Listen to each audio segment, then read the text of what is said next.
A Bíblia dá uma lista, literalmente uma lista de coisas que o pastor precisa fazer e características que ele precisa ter para ser digno dessa posição. Que se ele não for um bom marido, se ele não for um bom pai, ele não tem condições de ser um bom pastor. Olá, meu nome é Victoria Busque, eu sou a teóloga e hoje nós vamos continuar o nosso devocional sobre os 5 ministérios com o 4º ministério, que é pastorado. Nós vamos estudar quem são os pastores, qual é a missão deles, como trabalham e quais são os limites do ministério.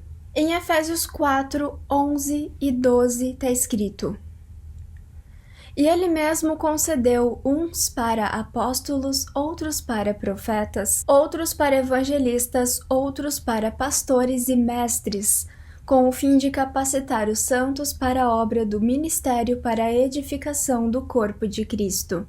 Algumas pessoas entendem que pastores e mestres é um ministério só, porque está escrito para pastores e mestres. Mas eu entendo que isso está escrito porque é uma ordem. Se eu falo que eu vou comer torrada, café com leite e bolacha, eu não tô dizendo que café com leite e bolacha são a mesma coisa. Eu estou dizendo que são duas coisas diferentes, mas por causa da ordem eu botei um E. A gente vai estudar os pastores aqui e os mestres no próximo vídeo para entender qual é a diferença dos dois ministérios. No hebraico, pastor significa alimentar, apacentar, pastorear. Sugere cuidado, provisão, liderança, indicando que o pastor deve guiar, proteger e alimentar. Na Bíblia hebraica, pastor não é somente aquele cara que cuida das ovelhas no aprisco. Ele também pode ser um líder religioso e também pode ser um líder político. E diversas vezes nos Salmos, Deus se apresenta como um pastor, porque ele alimenta, apacenta e pastoreia o povo dele. A grande questão aqui é que em todos esses casos, o pastor ele deve estar sempre presente. Ele deve estar presente para alimentar, para apacentar, para entender quais são as necessidades das suas ovelhas. Em grego também tem a palavra pastor, que é poimen, aquele que cuida das ovelhas. No Novo Testamento, esse termo foi usado para dizer que Jesus é o bom pastor. E uma das coisas que fazem ele ser bom pastor e que apontam para um pastoreado bom é dar a vida pelas ovelhas. Pastorear é cuidar das ovelhas, é proteger as ovelhas, evitar que lobos entrem no curral para comê-las, evitar que elas se percam, ficar cuidando delas, isso é pastorear. E alimentar é dar alimento para que ela se sustente, para que ela se mantenha viva.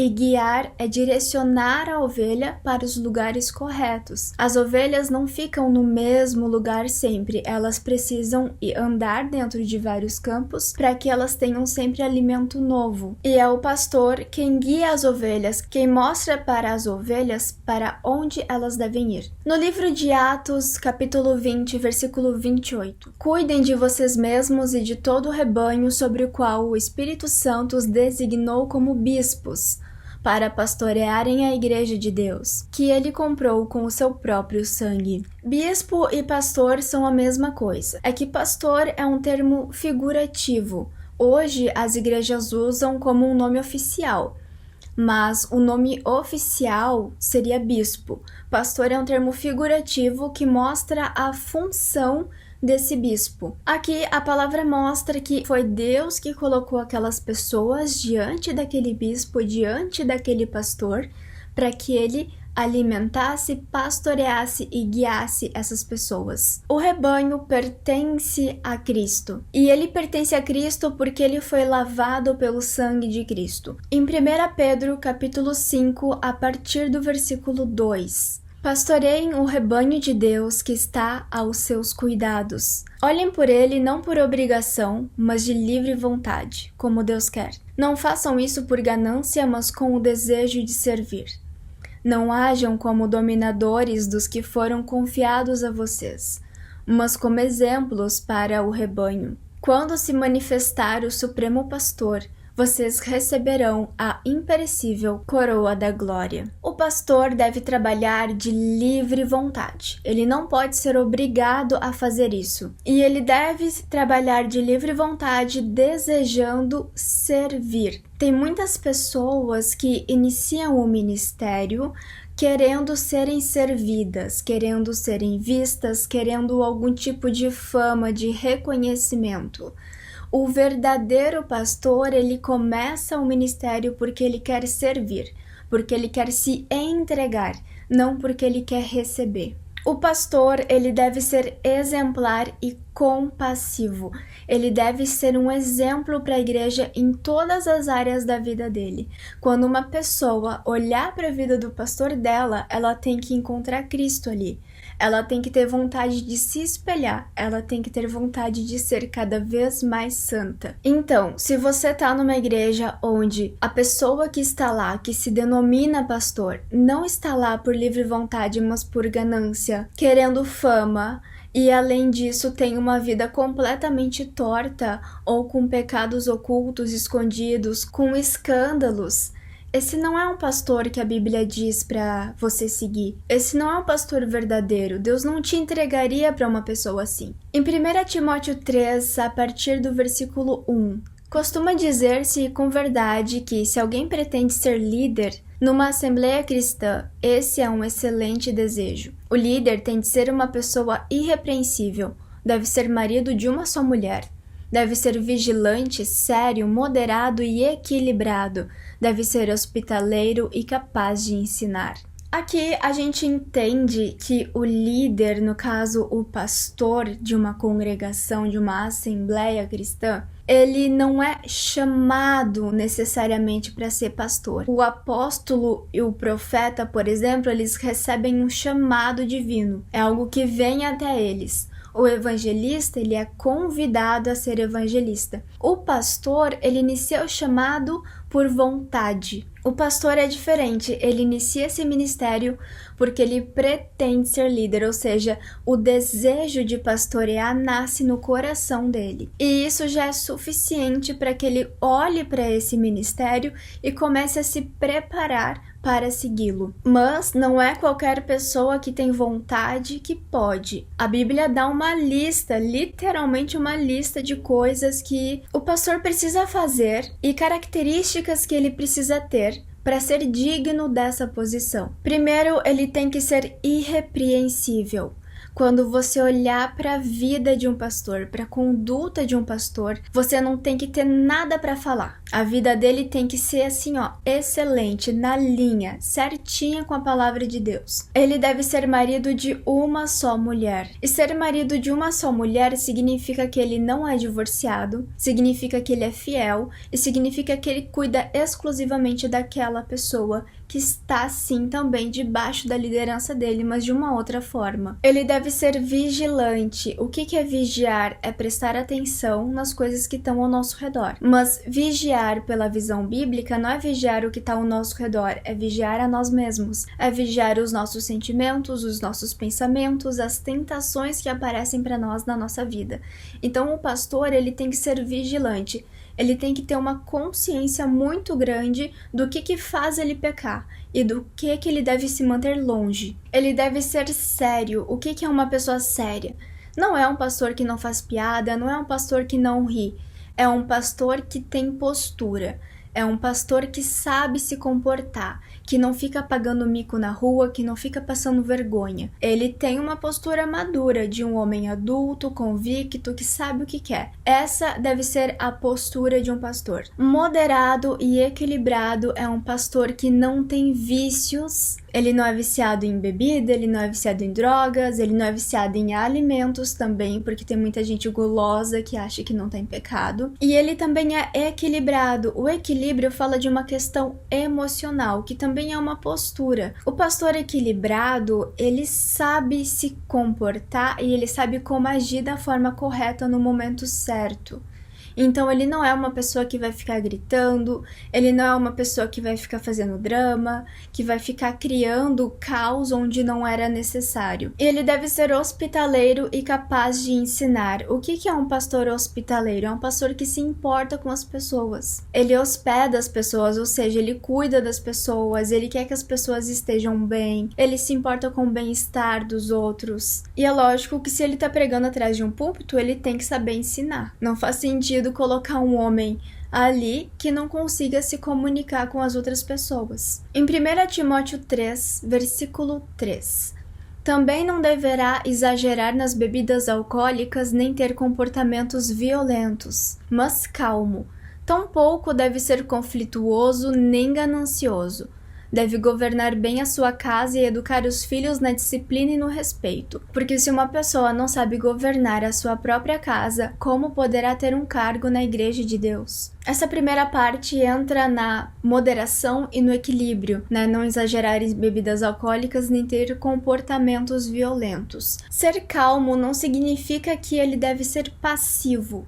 Não significa que ele deve aceitar tudo calado. Significa que ele tem domínio próprio, que ele não fica se exaltando e que ele não é escravo das próprias emoções. A Bíblia fala que o pastor não deve ser conflituoso nem ganancioso. Essas duas características, ser conflituoso e ganancioso, são exatamente as características que a gente vê em alguns pastores famosos hoje em dia. Conflituosos, ficam arrumando briga, inclusive brigas políticas, e são gananciosos, estão sempre buscando dinheiro, pedindo dinheiro inclusive das próprias ovelhas. Mas aqui entra uma coisa muito importante que as pessoas não costumam olhar. O pastor deve governar muito bem a sua própria casa. Porque se ele não for um bom marido, se ele não for um bom pai, ele não tem condições de ser um bom pastor.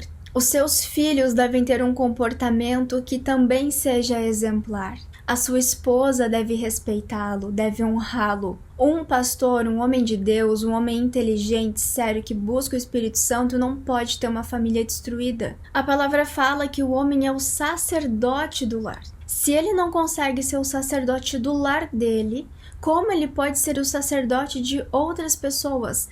Se ele não consegue ensinar as pessoas que convivem com ele todos os dias, como ele pode ensinar pessoas que vão ver ele durante 2 horas por semana? E geralmente, o pastor que não consegue ter uma família equilibrada é porque ele não é exemplo dentro de casa. Muitas vezes o homem é exemplo na rua, ele é calmo, ele se importa com as pessoas, ele é um cara muito legal lá na rua. Mas quando ele entra dentro de casa, as coisas começam a mudar. E aí a família revela através da falta de educação dos filhos, através do divórcio, através das brigas, quem aquele homem realmente é. Em 1 Timóteo, capítulo 3, versículo 6. Não convém que seja convertido há pouco tempo, pois pode deixar-se levar pelo orgulho e cair na mesma condenação em que o incorreu o diabo. Deve também ser uma pessoa com boa reputação entre os que não são cristãos.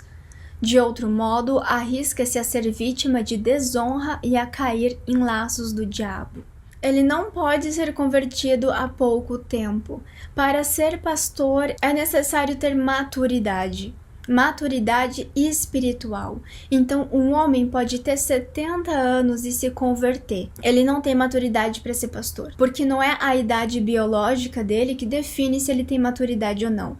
É a experiência dele, a vivência dele com Deus, os aprendizados, as coisas que ele foi matando dentro de si mesmo para que as coisas de Cristo pudessem nascer. A nossa vida com Deus, ela é como um plantio. Nós vamos plantando sementes e elas vão frutificando.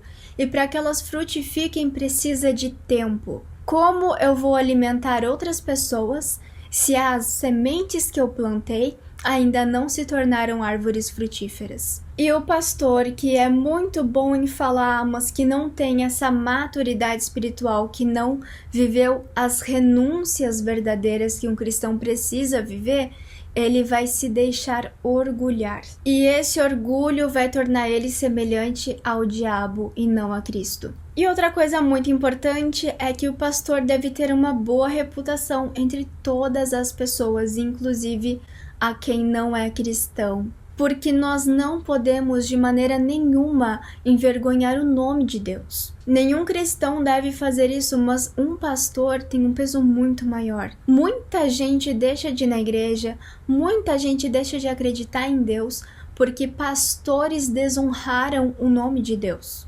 Então, ainda que um homem seja convertido há muito tempo, ainda que ele seja calmo, ainda que ele seja manso, se ele provocou alguma desonra, se as pessoas que não são cristãs não gostam dele, têm coisas contra ele, ele não tem capacidade para ser pastor. Ele não deve ser pastor. Em Provérbios 27, 23 está escrito: esforce-se para saber bem como suas ovelhas estão, dê cuidadosa atenção aos seus rebanhos. O pastor deve estar sempre olhando para as ovelhas. O pastor tem que conhecer quem entra dentro da igreja dele.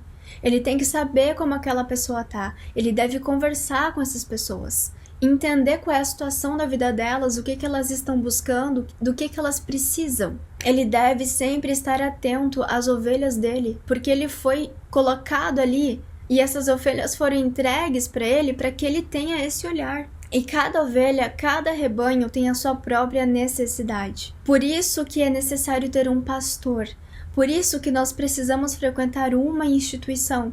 Se eu ficar indo de instituição em instituição, eu vou ter muitos alimentos diferentes, mas não vai ter ninguém ali olhando para a minha necessidade, vendo o que eu preciso, quais são os meus pontos fracos, o que está me fazendo cair.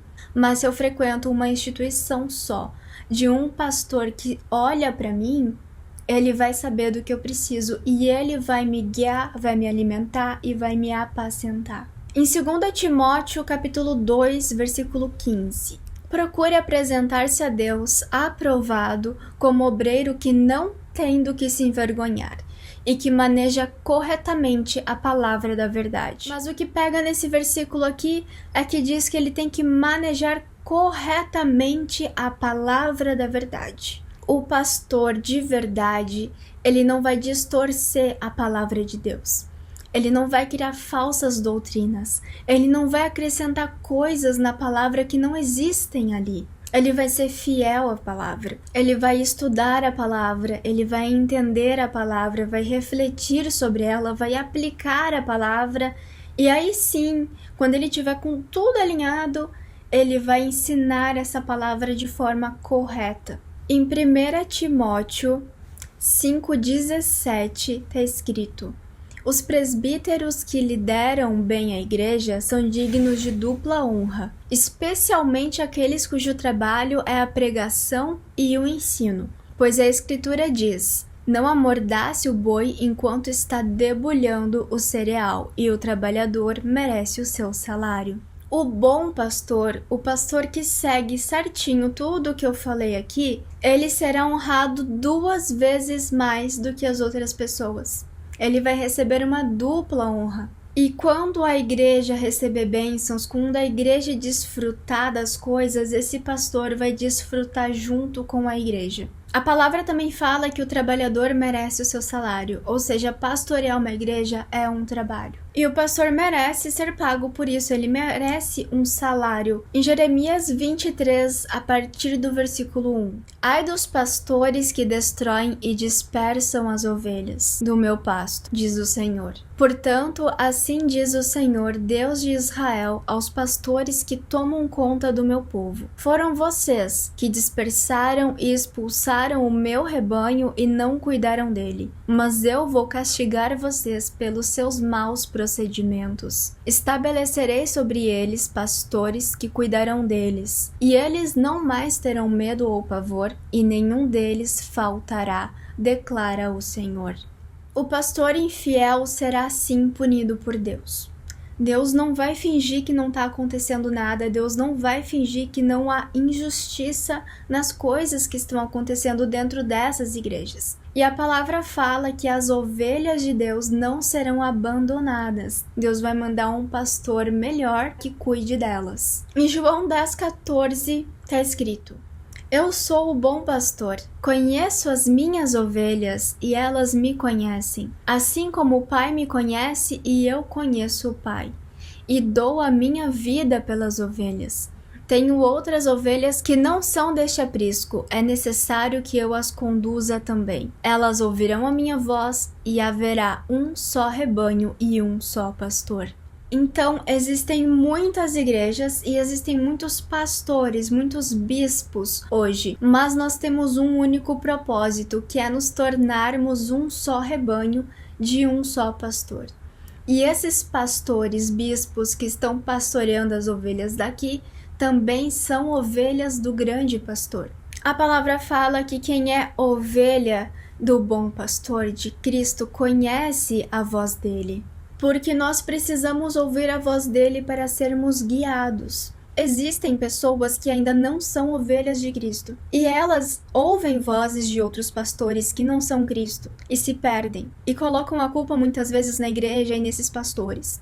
É claro que aquele que ilude, que engana, que mente é culpado, mas é nossa responsabilidade atentar os nossos ouvidos para a voz do pastor, para a voz de Cristo. E a gente faz isso quando lê a palavra dele e entende o que ele quer para nós. A palavra fala no livro de Oséias que o povo de Deus se perdeu ou foi destruído por falta de conhecimento de Deus. Então, quanto menos você conhecer Deus, quanto menos você ler a Bíblia, quanto menos tempo você passar com ele, mais você vai ser enganado, mais outros pastores, outras vozes vão te manipular.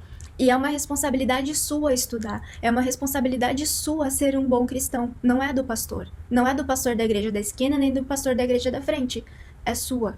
Em Hebreus 13:7 está escrito: lembrai-vos dos vossos pastores, que vos falaram a palavra de Deus, a fé dos quais imitai, atentando para a sua maneira de viver. Tá aí a importância do pastor ser um exemplo. Nós aprendemos a ter fé imitando o pastor. Nós aprendemos a viver pela maneira como a Bíblia ensina, imitando o nosso pastor. Você não pode ser ovelha de qualquer pastor. Você não pode ser ovelha de qualquer um. Você precisa escolher com os olhos bem atentos qual pastor realmente é esse pastor que a Bíblia está ensinando. E a nossa obrigação como ovelha é imitar os nossos pastores. Em Hebreus 13:17 está escrito: obedeçam aos seus líderes e sejam submissos a eles, pois cuidam de vocês como quem deve prestar contas. Obedeçam-lhes para que eles cuidem de vocês com alegria, não com descontentamento. Caso contrário, isso não será proveitoso para vocês. Nós devemos obedecer o nosso pastor, aquele pastor que é o pastor que a Bíblia diz que a gente deve ter. Nós devemos ser submissos porque ele tem que prestar contas a Deus daquilo que ele nos ensina e da forma como a gente está evoluindo na fé. E nós devemos facilitar o trabalho dele, não piorar, não tornar mais difícil. Se eu não for submissa, se eu for uma pessoa rebelde, se eu não ouvir nada do que ele me fala, se eu sentar no banco e na hora que eu levantar eu já esqueci do que ele disse lá no púlpito, então eu tô sendo infiel ao meu pastor e eu não devo ser. O nosso pastor deve cuidar da gente com alegria. Ele deve olhar para a sua vida, para a vida das ovelhas dele e se alegrar com isso. Nós não temos que ser mais um problema para ele resolver. Você se lembra que no ministério profético nem todo mundo que profetizava era profeta. Mas aqui no pastoreado é diferente. Ser pastor é uma função que exige continuidade. Se eu for numa igreja e pregar, isso não me torna pastora. Isso vai me tornar uma pregadora, não uma pastora. Mas se eu permanecendo naquela igreja, se eu me tornar líder daquela igreja, se eu me tornar referência para aquela igreja, aí sim eu estarei sendo um pastor. Então não tem como alguém pastorear sem ser pastor. Para que uma pessoa seja um pastor, ele tem que ter um relacionamento constante e em constante evolução com as ovelhas dele. Conclusão, como é o ministério do pastor? Eles devem cuidar, ensinar e servir as ovelhas. Eles trabalham em um aprisco, ou seja, numa igreja. Vocês lembram que o profeta, o evangelista e o apóstolo, eles não têm um lugar específico que eles pregam, eles podem pregar por todo o mundo. O pastor, ele tem um ministério em um lugar específico, é no aprisco, então é ali que ele trabalha, ele não trabalha fora. Eles devem ser exemplares dentro do lar, entre a igreja e também com as pessoas não cristãs. E esse exemplar entra em todas as características que a gente viu antes. E uma coisa muito importante é que eles servem por desejo, por amor, não por ganância, não por obrigação, não por interesse. Esse foi o devocional dos 5 ministérios, estudando o ministério pastoral. Se você gostou do vídeo, não deixe de curtir, compartilhe o vídeo com alguém que precisa ver isso, com alguém que você gostaria de abençoar, e a gente se vê no próximo vídeo.